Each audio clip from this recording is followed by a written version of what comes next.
The vice presidential part of the debate. We have Kwarteng and Courtney Bernard here. It's going to be the same rules as the presidential, so you have 2-minute introductions each, a minute and a half response, and then a minute rebuttal. Since Charlie picked the coin toss last time, heads is first, tails is second. Heads. It's tails.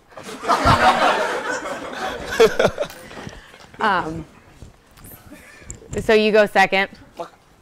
And you go first. All right.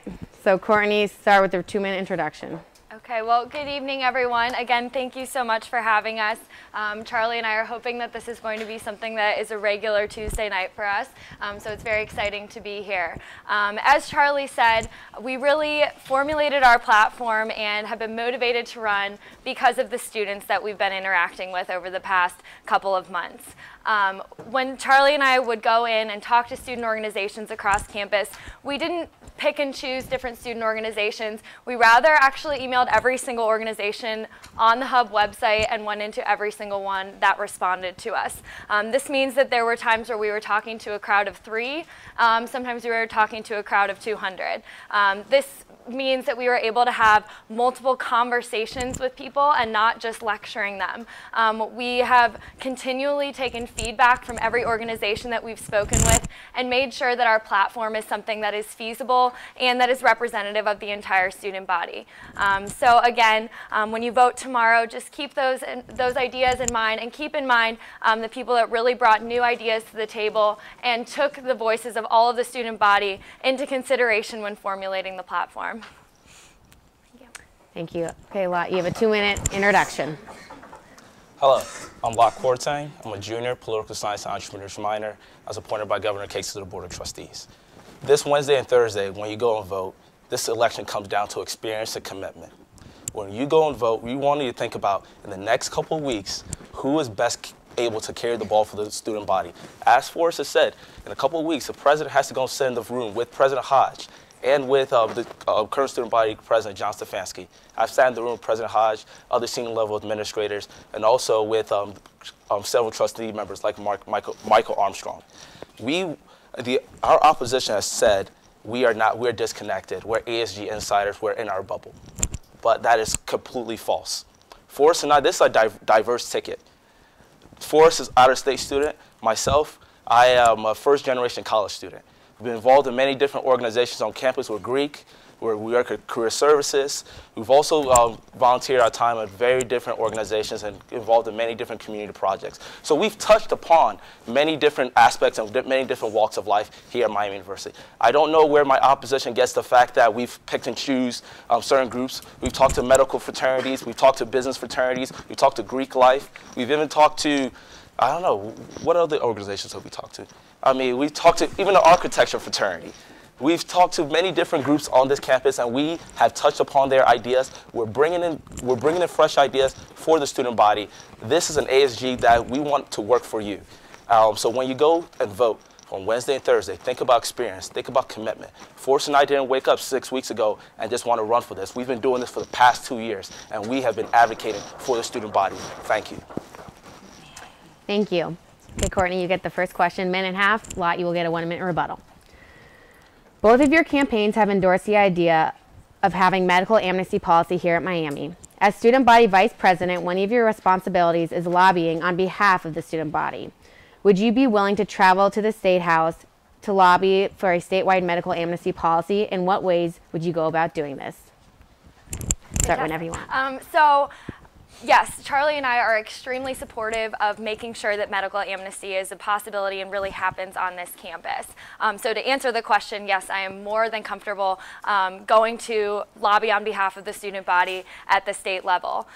One way that we feel will be effective in doing this is by networking with other institutions in the state of Ohio.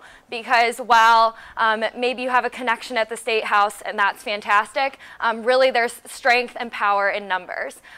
So we have many friends across the state of Ohio, and we're very comfortable working with other institutions in the state of Ohio to make it a possibility and to have it be a team effort where it's not just one university that's lobbying on behalf of this policy, but it's all universities in the state of Ohio really going to the State House and making it a very much a powerful and effective campaign for this policy. In the meantime, though, Charlie and I do not want medical amnesty to be the only thing on our platform that is going to be passed and going to be implemented. Obviously it is passed, but implemented on campus.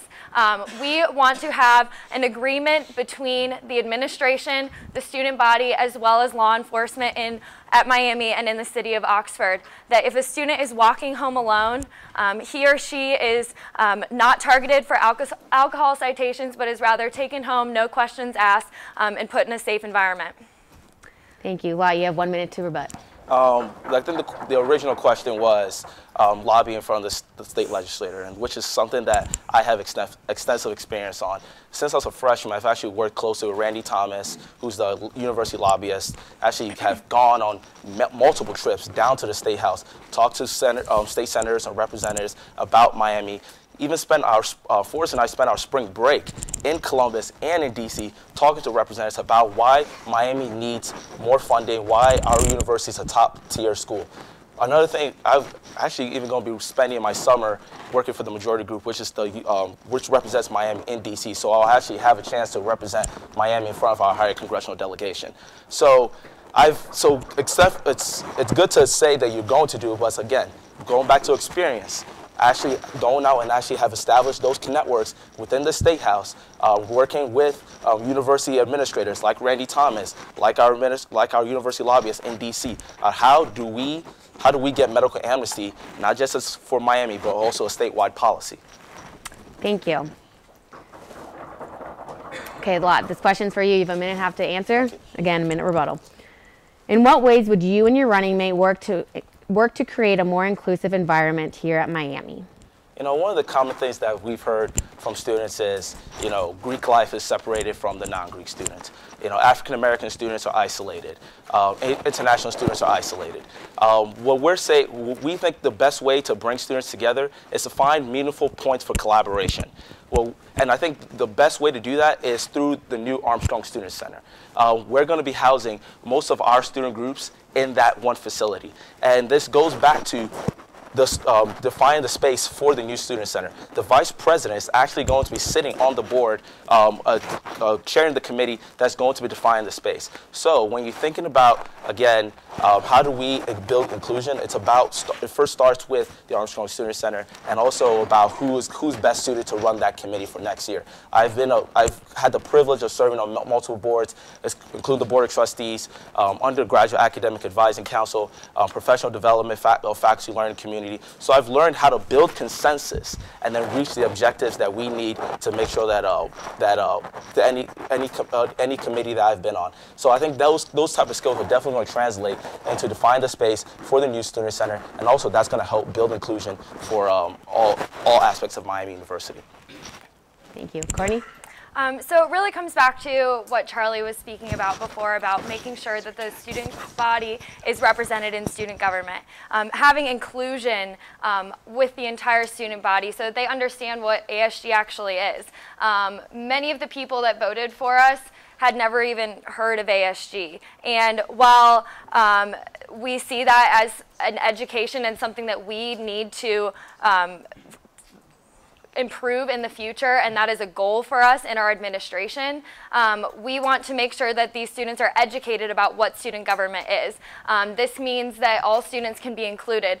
With adding Senate seats that are reserved for international and minority students, this will make sure that our cabinet and our, as well as the Senate in general, will actually reflect the diversity of the student body. About 13% of our campus is multicultural, and we want all of those students to be truly represented on our campus. That doesn't end there, though. We also want to make sure that there is education from day one when you step foot on this campus about student government. Thank you. Okay, Courtney, this question is for you. Again, more specific to your platforms.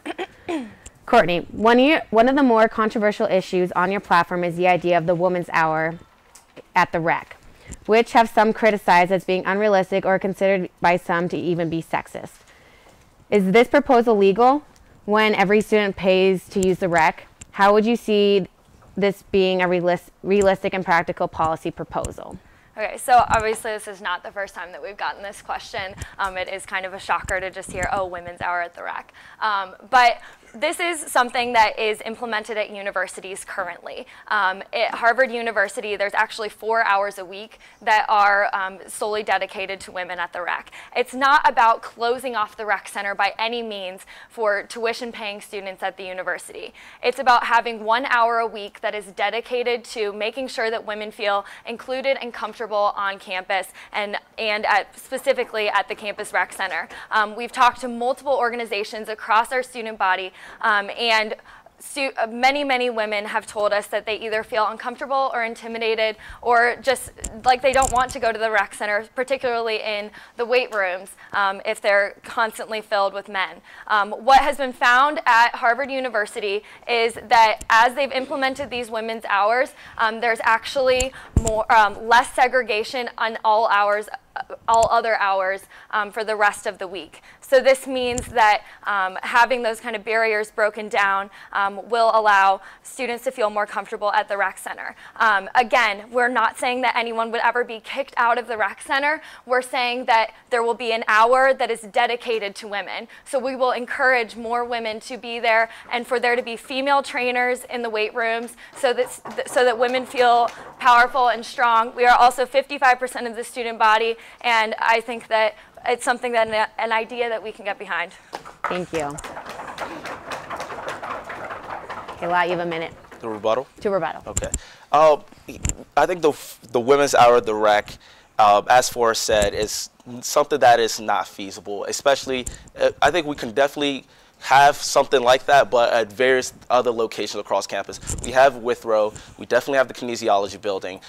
We don't necessarily need to close off the rec, which is the hub of where most students go for their exercise and daily recreation. We can definitely move the women's hour of the rec if that's an initiative if many students want to push to many different locations across campus.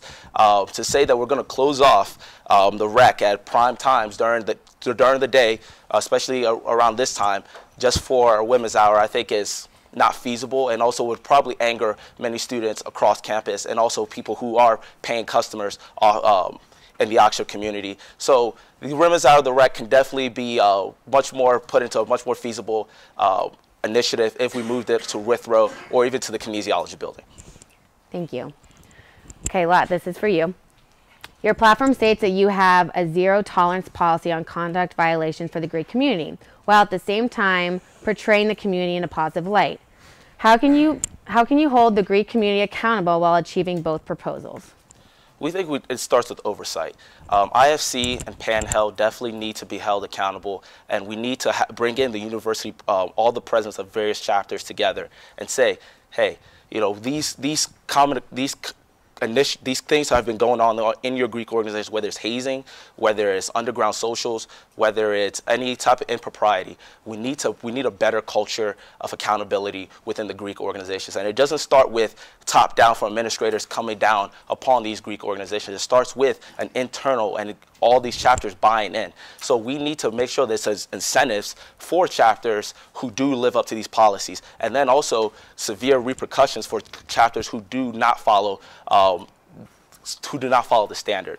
So it's about change of culture. It's about getting these Greek chapters together, presidents of both PanHel and IFC together, and saying, how do we change the culture within your organizations? How do we make sure that all our members in Greek life are buying into this system, rather than just having a few organizations which are a prime shining example and then others which are not following that the standard? So we really need buy-in from all Greek organizations, and then that's how we're actually going to have no conduct impropriety within our Greek organizations. Thank you. Courtney, you have 1 minute. Yes, well, to begin, IFC and Panhellenic Council really are there to function to make sure that that is already in place. But so what Charlie and I propose, especially to bring a new kind of fresh face to the Greek community, is to make sure that there's education from the day that students step foot on campus about how your connection to an organization, and it doesn't even have to be just a Greek organization, but your connection to an organization means that your actions reflect upon the rest of that organization. It's something that a lot of chapters will do individually, but if it's something that the entire Greek community as well as other student organizations embrace, it means that there really will be a thought process before students maybe enact in any kind of risky behaviors that can reflect badly not only on their particular chapters but the Greek community in general. So it really just comes back to education, and if students are educated on kind of a non-segregated way between chapters, but overall before they begin the recruitment process, we think that all will be able to represent their chapters well. Thank you. Okay, now you both get a 2-minute closing statement, and Lot, you will go first, and Courtney second. Okay. And as we've said before, and Forrest has touched upon this and I've touched upon this, when you go to vote Wednesday, Thursday, we really want you to think about experience, commitment, and conviction. Our opponents are definitely going to try to slander this campaign with saying that we are being handed down, that we're being handed this campaign, or we're being handed student body president and vice president. But that's not the case. That's not the issue. As a freshman, I interviewed to be on the board of trustees. I've sat in the room with President Hodge, other senior level administrators. I've been advocating for the students since my freshman year, since I got on this campus. Why? Because I believe in the various people sitting in this room. I believe in the power of the student body. Forrest also has been off-campus senator his sophomore year, has been advocating for you within ASG. Also the chief of staff to the current student body president, John Stefanski. He knows the ins and outs of this position.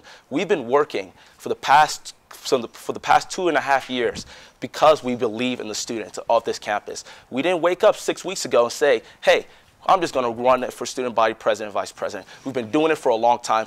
We need a student body president and vice president who are experienced, who know the student body, who can get things done. This is not time for amateur hour. We need experience. We need commitment. And that's what Kwarteng offers for you.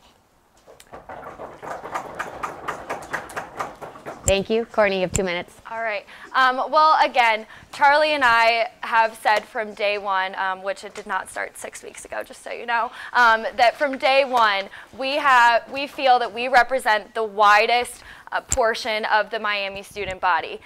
We have taken the past 3 years of our experience at Miami to be in leadership roles, to get involved in various parts of campus, to succeed academically. If you didn't know, I've been on the president's list or dean's list for the past every semester that I've been here. So putting academics first, but then having student organizations be that way that you are able to feel a part of the community here. Charlie and I will take the student body to the next level, to making it an inclusive and very representative student body.